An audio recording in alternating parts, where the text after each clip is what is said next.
Kasama mo na naman yung Ricong yan. Warren, baka naman nakakalimutan mo, nasa pamamahay ka namin.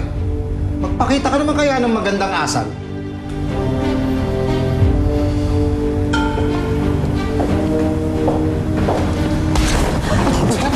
Warren!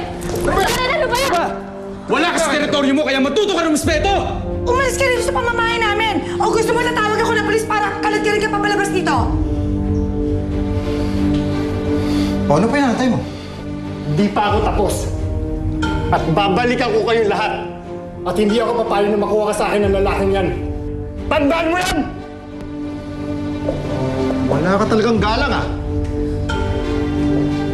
Rico, mapapangako mo ba sa akin na maaalagaan mo at mapoprotektahan mo ang anak ko? Opo. Alam nyo, sa mga nangyaring ito, makabubuti sigurong lumayo muna ka. Mabuti pa yata, Grace. Ikaw muna mamahala ng branch natin sa Baguio. Mami, tama ba ako? Sasama ho ako. Kailangan ho ni Grace na magpoprotekta sa kanya laban kay Warren. Baka ho balikan siya eh.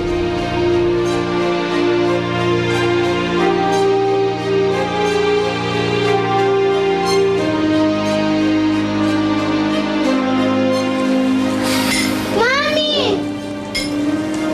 Daddy! Benji, kumain ka na muna.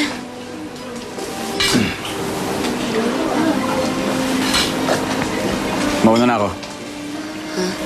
Daddy, what's wrong? Saan ba kayo galing ni Mami kasi? Pasensya na anak, may kailangan lang puntahan. Benji, kain mo na ba?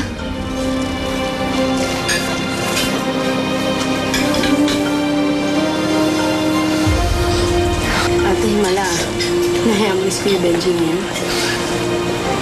Hayaan mo siya. Masabihin niya kay na Lola Elaine magandang pagkita.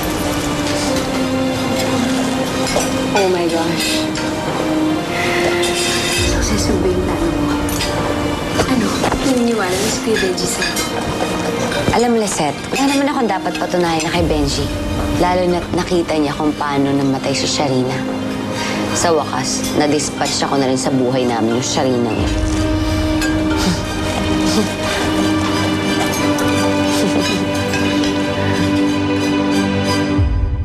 Kuya Rico, sabihin niyo kami agad kung saan kayo titira, ha?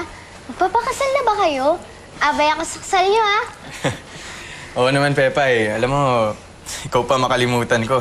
Basta magpapakabait ka, mag-aaral ka ng mabuti at ikaw papasaway dito kay Lola, ha? Naku, nagsalita ang matinunong bata. La, bago na ho ako. Kaya nga ako nandito para magpaalam sa inyo eh. Malaki ka na. Hindi ka na dapat nagpapaalam.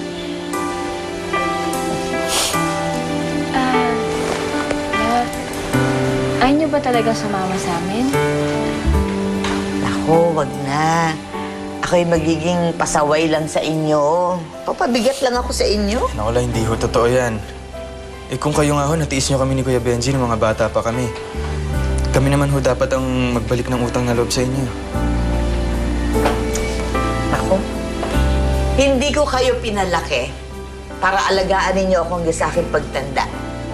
Wala kayong obligasyon na magbayad utang sa akin. Magulang ako. Responsibilidad ko yon. At ngayon, nagawa ko ng dapat kong gawin.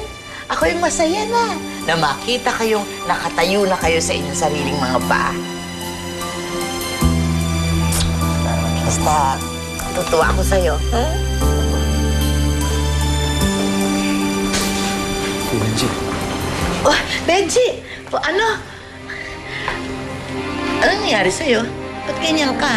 Ano, naabutan mo ba si Sharina?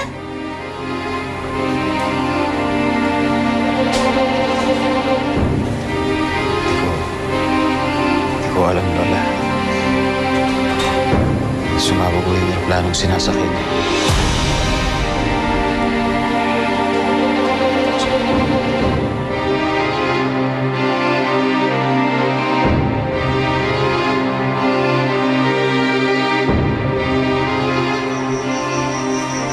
Joy, anak, ayusin mo yung pagtitiklop ng damit, ha? Tapos, bukod mo yung damit ni tatay, tsaka ni nanay, tsaka yung damit mo. Ha? Ay, dito na po ba talaga tayo titira? Akala ko po ba sasakay tayo ng airplane?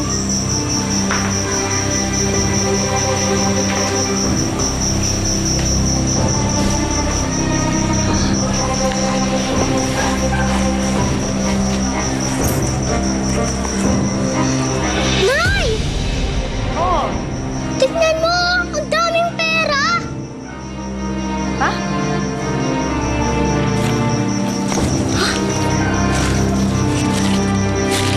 Ang daming pera nito ah.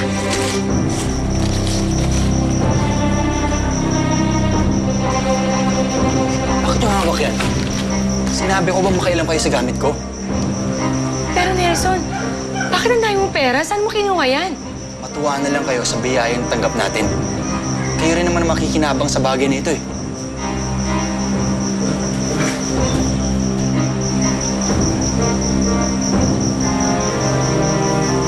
Halika na, Joy. Kain na tayo.